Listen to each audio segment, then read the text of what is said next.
Muito bem, pessoal. A partir deste vídeo, vamos estudar a Lei Orgânica do município de Lagoa Vermelha. O nosso estudo vai ser bem objetivo, bem focado no que tu precisa saber para se sair bem na prova. Então, naturalmente, a gente vai trabalhar aqui na aula aqueles conteúdos que a banca que vai realizar a prova costuma cobrar mais nas suas provas, dando muito destaque aos conteúdos que exigem mais explicação, principalmente as regras de funcionamento do poder legislativo, que vocês vão ver que é algo que a gente consegue entender facilmente, mas depois, claro, das explicações, porque lendo a primeira vez não parece tão simples assim. Pessoal, essa lei orgânica de Lagoa Vermelha é enorme, ela tem quase 200 artigos. E é claro que a gente não pode perder tempo analisando artigo por artigo. Eu vou mostrar para vocês os assuntos mais importantes, aqueles mais cobrados em prova, e depois que a gente concluir todo o estudo da legislação municipal, lá pertinho da data da prova, eu vou preparar também um simulado com questões que eu mesmo vou elaborar no estilo da banca, para que vocês possam treinar, testar os conhecimentos e chegar na prova sabendo tudo. O nosso simulado vai ter correção em vídeo, inclusive, para que a gente possa fazer uma boa revisão para essa prova. Bom, pessoal, chega de conversa, a gente tem muita coisa para estudar, vamos ao que interessa. A lei orgânica, todo município tem a sua. Lei orgânica tem este nome orgânica porque trata dos órgãos do município, porque organiza o funcionamento do município, tanto do poder executivo, que é a Prefeitura de Lagoa Vermelha, como do Poder Legislativo, que é a Câmara Municipal de Lagoa Vermelha. Nós vamos ver as principais regras ao longo desta aula. Bom, existe um preâmbulo aqui, apenas apresentando que o povo do município de Lagoa, por seus representantes, que são os vereadores, promulgou esta lei orgânica. Então aqui, nada muito relevante, o preâmbulo não costuma aparecer em prova, vamos direto ao artigo 1º. O artigo 1º que apresenta o município de Lagoa Vermelha. O município de Lagoa Vermelha é um ente da Federação do Brasil, porque de acordo com a nossa Constituição, são entes da Federação a União, os estados, os municípios e o Distrito Federal. Então, claro, o município é um dos entes da Federação Brasileira, tranquilo. É unidade do território do Rio Grande do Sul, claro. E agora vem um ponto importante. O município tem personalidade jurídica de direito público interno. Direito público interno. O que a banca pode fazer na prova? Ela pode tentar te enganar afirmando que o município é uma pessoa de direito privado, e aí estaria errado. Ou de direito público externo, que seria uma organização internacional, também está errado. Todos os municípios são pessoas jurídicas de direito público interno. Não esquece isso da prova, aqui pode estar a primeira pegadinha no nosso concurso. Bom, e o município também tem autonomia política, administrativa e financeira. O povo elege os seus representantes e existe uma prefeitura que administra as finanças do município e os serviços públicos municipais. Então é isso. Essa é a nossa primeira informação sobre as características do município. O artigo 2º prevê que o município, que como a gente sabe faz parte do Brasil e do Rio Grande do Sul, adota também, é claro, os princípios fundamentais e os direitos individuais, coletivos, sociais e políticos consagrados na Constituição Federal e na Constituição Estadual. O que está dizendo aqui, em outras palavras? Que o município vai seguir a Constituição Federal e a Constituição Estadual. É claro, isso é evidente. Claro, é isso que está dizendo aqui, somente isso. Então, aqueles princípios, aqueles artigos 1º a 17 da Constituição Federal que tratam desses princípios, é claro, serão observados pelo município. Eu acho pouco provável questão sobre esse artigo 2º, mas achei importante explicar para vocês. O artigo 3º é outra provável questão de prova. É um tipo de assunto que já foi cobrado em provas de concursos em outros municípios, porque fala da expressão da autonomia do município. Por que eu posso dizer que o município de Lagoa Vermelha é autônomo, tem autonomia? Porque o povo de Lagoa Vermelha vai às urnas e elege seus representantes, os vereadores. Elege também o prefeito e o vice, que vão ficar no poder executivo administrando o município. Existe no município uma administração própria, que é justamente a prefeitura. E o município institui os seus próprios tributos, os tributos municipais, que é a principal fonte de renda do município para prestar os serviços. Então, é isso que nós temos. Nós vamos ver na aula de hoje, inclusive, quais são os tributos municipais e como que isso é cobrado em prova também. Num primeiro momento, é importante observar que essas 4 situações são formas de expressão da autonomia do município de Lagoa Vermelha. Bom, agora entrando no título 2 da Lei Orgânica, a organização do município, a gente tem que o município vai se reger por esta lei orgânica e demais leis que adotar, é claro. Foi mantido o território do município quando a lei foi feita também, nada de novo. A sede do município é a cidade de Lagoa Vermelha, bem óbvio, né? Também não imagino cobrança em prova. Agora, os parágrafos 3º e 4º, eu aposto que estarão na tua prova. Acho muito provável que a banca pergunte. Cuidado, hein? A gente tem aqui uma data comemorativa do padroeiro do município e nós temos também a data magna do município. Olha que interessante. A gente tem aqui o seguinte: a data comemorativa ao padroeiro do município, São Paulo Apóstolo, é o dia 25 de janeiro. E isso é um feriado municipal. Isso pode ser perguntado em prova. Então, se perguntarem, tu sabe. Segunda pergunta que pode aparecer em prova. A emancipação do município, a data magna do município, aí é o dia 10 de maio. Cuidado na prova, atenção na hora de marcar a resposta, se a banca está perguntando sobre o padroeiro ou sobre a data magna do município, porque nós temos essas 2 informações aqui nesses parágrafos 3º e 4º. O artigo 5º é outra possível pegadinha na tua prova, porque fala sobre os poderes do município. E tu tem que saber que o município tem só 2 poderes, o legislativo, que é a Câmara de Vereadores, e o executivo, que é a prefeitura. Cuidado! Não existe poder judiciário nos municípios. Só quem tem poder judiciário é o Estado ou a União. Nenhum município tem poder judiciário. Os municípios têm apenas 2 poderes, o legislativo, que é a Câmara de Vereadores, e o executivo, que é a prefeitura. Muito bem, vamos avançando e agora nós temos as vedações, as proibições.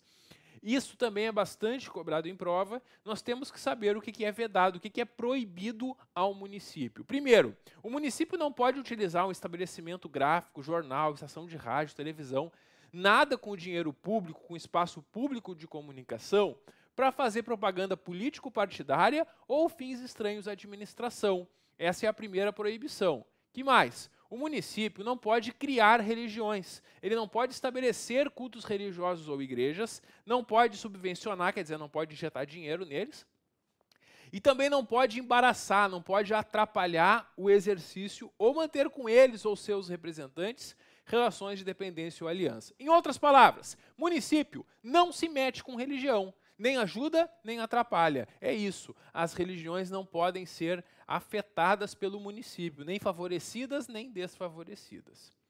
O município não pode pegar um empréstimo externo. O empréstimo externo é um empréstimo no exterior, fora do Brasil, sem ter autorização do Senado Federal, que é solicitada pela Assembleia Legislativa do Rio Grande do Sul e pela Câmara de Vereadores do município. Isso é muito interessante, porque a maioria das coisas que o prefeito vai fazer, ele precisa de autorização da Câmara de Vereadores, e na maioria das coisas, uma autorização da Câmara dos Vereadores basta. No entanto, quando for um empréstimo fora do Brasil, tem que pedir autorização pelo Senado, e isso passa pela Câmara e pela Assembleia Legislativa Estadual.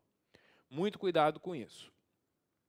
E é o Senado, não é o Congresso Nacional nem a Câmara dos Deputados, porque se a banca trocar o Senado por esses outros órgãos, também vai estar errada a questão.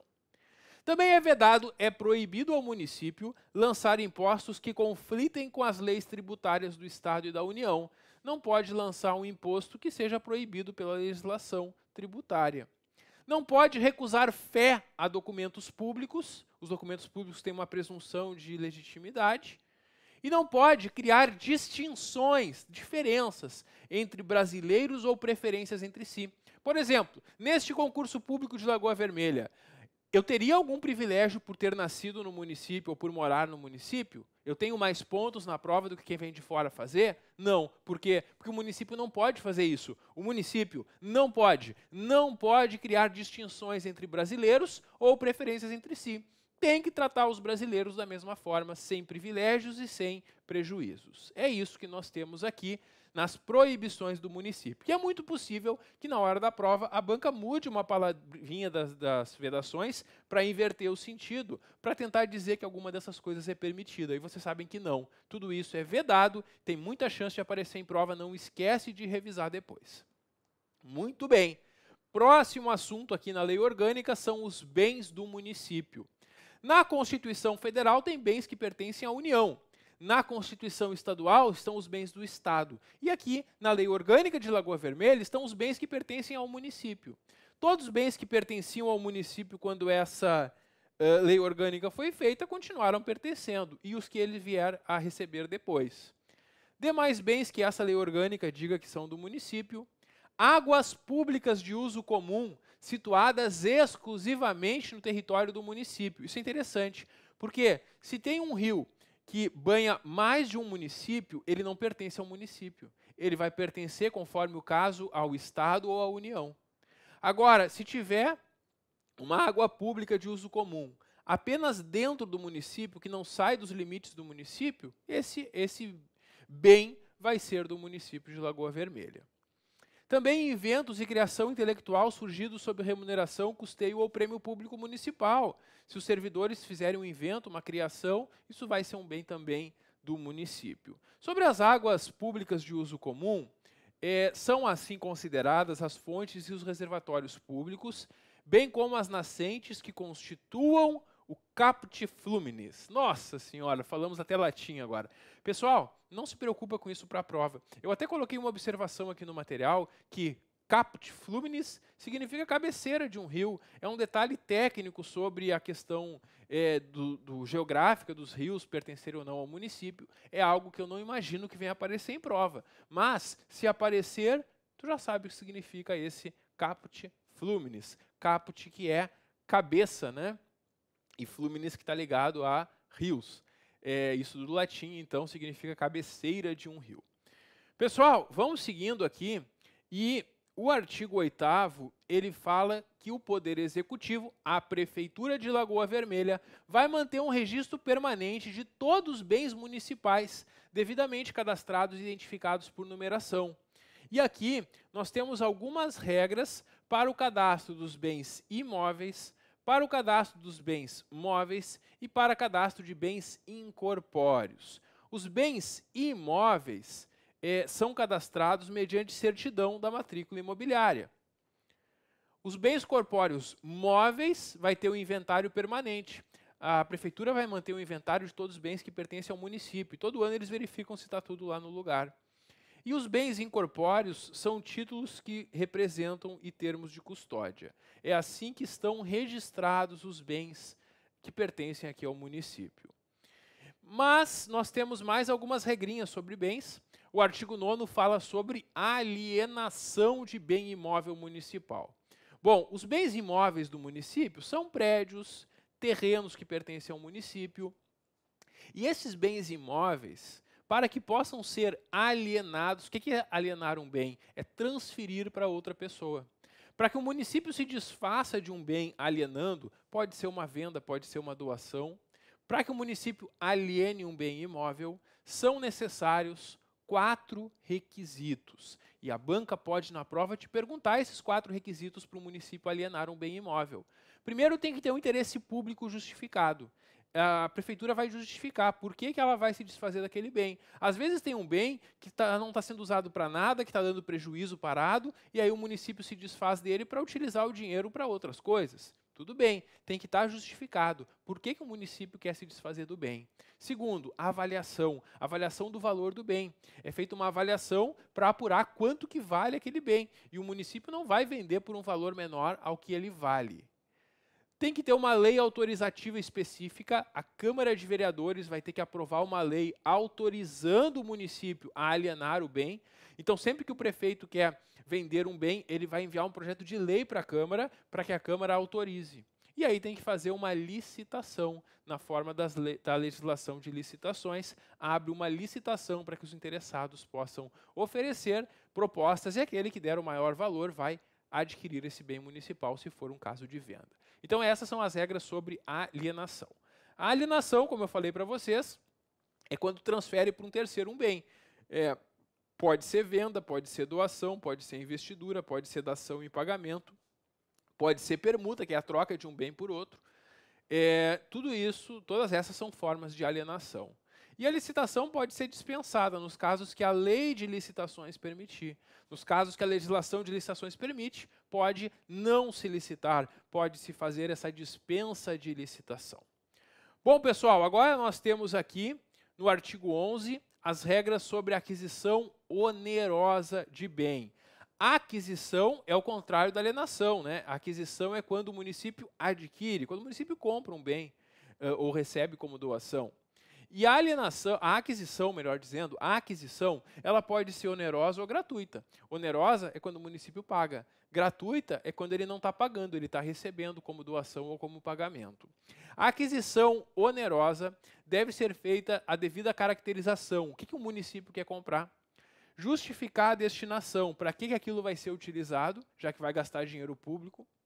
Indicação dos recursos orçamentários, de onde sai o dinheiro para pagar. E licitação. Tudo que o município compra, ele faz licitação, exceto nos casos que a lei permite a dispensa ou inexigibilidade. Então, para o município comprar um bem, esses são os elementos. E quando o município recebe gratuitamente ou como pagamento, quando ele não vai gastar nada, naturalmente não vai precisar indicar de onde sai o dinheiro, porque não vai gastar nada. Nesses casos, vai ter somente a caracterização e autorização legislativa. Os vereadores vão autorizar o município a receber um bem gratuitamente. E aí alguém deve estar pensando, professor, se alguém está doando um bem para o município, por que o prefeito precisa de autorização dos vereadores se está ganhando de graça? Porque, como a gente gosta de brincar, né? Não existe almoço grátis, né? Nada vem de graça sem algo em troca. Muitas vezes, as doações possuem encargo, e o município, ao receber uma doação, se obriga a fazer alguma coisa. Por isso, sempre que o município receber algo gratuitamente, também vai precisar dessa autorização legislativa. É isso que nós temos, então, no artigo 11. Esse esquema resume o que está no artigo 11, seu parágrafo único. Bom, e sobre o uso dos bens, minha opinião, se querem saber minha opinião, é isso que vai cair na prova sobre bens. De tudo que a gente viu agora sobre bens, se eu tivesse que arriscar uma questão da prova, estaria aqui. Por isso eu fiz um quadrinho para explicar para vocês, para ficar bem didático da gente entender. Este artigo 12 fala sobre o uso privativo de bens municipais por particulares. Um particular é alguém de fora, né, da administração. É quando um bem que pertence ao município vai ser utilizado por uma empresa, por uma pessoa física do município. Bom, pode o poder público permitir que alguém utilize um bem que é do município? Pode. E ele pode fazer isso de 3 formas: concessão, permissão ou autorização. E vai mudar de acordo com o uso e o prazo. Vejam só, a concessão de direito real de uso de bens imóveis é por no máximo 20 anos. Um exemplo disso seria quando tem um terreno do município que não está sendo utilizado para nada e que alguém poderia utilizar para fazer uma plantação, por exemplo. E o município faz um arrendamento, ele abre uma licitação e quem oferecer um valor maior vai poder utilizar por até 20 anos essa propriedade que é do município. Para esse tipo de concessão, no máximo 20 anos. Outras concessões de uso dos bens imóveis ou móveis, a gente vai ter o período máximo de 10 anos. A diferença do segundo para o primeiro é que aqui admite também bens móveis ou imóveis. E aqui não se fala em direito real, aqui se fala em concessão de uso dos imóveis ou móveis. Então aqui, pessoal, essa concessão de uso tem, por exemplo, um prédio do município e alguém paga mensalmente para utilizar, como se fosse um aluguel daquele prédio, por no máximo 10 anos. Permissão de uso de imóveis ou móveis, essa é por um prazo menor. A permissão é por no máximo 3 anos. Então, a concessão de direito real máximo 20 anos, concessão de uso máximo 10 anos, permissão máximo 3 anos. E tem ainda a autorização. A autorização é por no máximo 15 dias. Por exemplo, eu quero fazer um uso de uma escola pública no final de semana. das salas da escola pública para uma atividade só no final de semana, só por 2 dias, eu vou ter uma autorização de uso. São poucos dias. Então, na hora da tua prova, o que eles podem te perguntar? Não se preocupe, eles não vão inventar exemplos e te perguntar em qual se enquadra. Não, eles vão copiar exatamente o que está aqui na lei. Então, eles vão te perguntar, a concessão de direito real de uso de imóveis é por, no máximo, 20 anos. A concessão de uso de imóveis ou móveis, máximo 10 anos. A permissão, máximo 3 anos. A autorização, máximo 15 dias. É isso que nós temos aqui nesse artigo 12. É isso que tem de mais importante que eu acredito que eles podem perguntar. Nós temos no artigo 12A que é vedado, é proibido o uso de bens, móveis ou imóveis do município, por agentes públicos municipais ou seus familiares, assim como pessoa de direito privado, que eles sejam sócios. O que está dizendo? Os servidores públicos não podem beneficiar-se a si próprios ou aos seus familiares, passando para eles o uso de bens do município. Não é permitido. Esses casos que a gente viu, não se permite que isso seja destinado por um servidor, para a sua família ou para uma empresa da qual o servidor seja sócio. É isso, para evitar o uso indevido da prerrogativa de ser servidor para desviar um bem, por exemplo. Muito bem, concluímos mais um assunto e agora a gente vai falar sobre a competência do município. Vocês estão percebendo que eu não estou lendo todos os artigos, justamente porque a gente está focando aqui na prova. É claro que é importante que depois que termina toda a aula, que vocês façam a leitura pelo menos uma vez, façam a leitura de todos os artigos da lei orgânica. Depois, vocês podem, ao revisar, não ler todos, ler apenas esses mais importantes que eu estou destacando. E depois que vocês fazem a primeira leitura completa da lei orgânica, é importante que vocês façam leituras resumidas várias e várias vezes, porque na hora da prova a banca vai repetir literalmente o que está aqui no texto da lei. Então é essencial que vocês leiam várias vezes, porque aí quando a banca colocar na prova uma coisa diferente, aquilo vai saltar aos olhos, né? Vocês vão perceber que tem alguma coisa errada e vão ver que aquela é a alternativa incorreta. Pessoal, competência do município. O artigo 13 traz uma série de competências privativas do município. São competências que cabem ao município, e é só o município que vai ter essas competências aqui no âmbito de Lagoa Vermelha. Não vai ser competência do Estado nem da União, só do município, toda essa lista de competências, que é essencial que vocês façam a leitura. E aí vocês vão perceber, depois que vocês terminam esses 35 incisos, ou melhor, 36 incisos de competências do município, vocês vão encontrar lá no artigo 17 competências em comum. A competência em comum são coisas que cabem ao município junto com o governo federal, com o governo estadual, junto com a União e o Estado. E como é que isso cai em prova? A banca vai misturar as competências privativas, que é aquela lista de mais de 30 incisos, com essas comuns, e vai te perguntar qual dessas é uma competência privativa ou qual dessas é uma competência comum. Então é essencial que vocês leiam bastante esses dois artigos, essas duas listas, e comparem um com o outro. Quer uma dica? Estuda ao contrário. Estuda ao contrário. Começa vendo a competência comum e depois vê as privativas. Por quê? Porque são menos competências comuns. E se tu memoriza todas as competências comuns, tu vai saber que todas as outras são privativas. Olha só, competências comuns do município junto com o Estado e com a União, junto com o governo estadual e com o governo federal.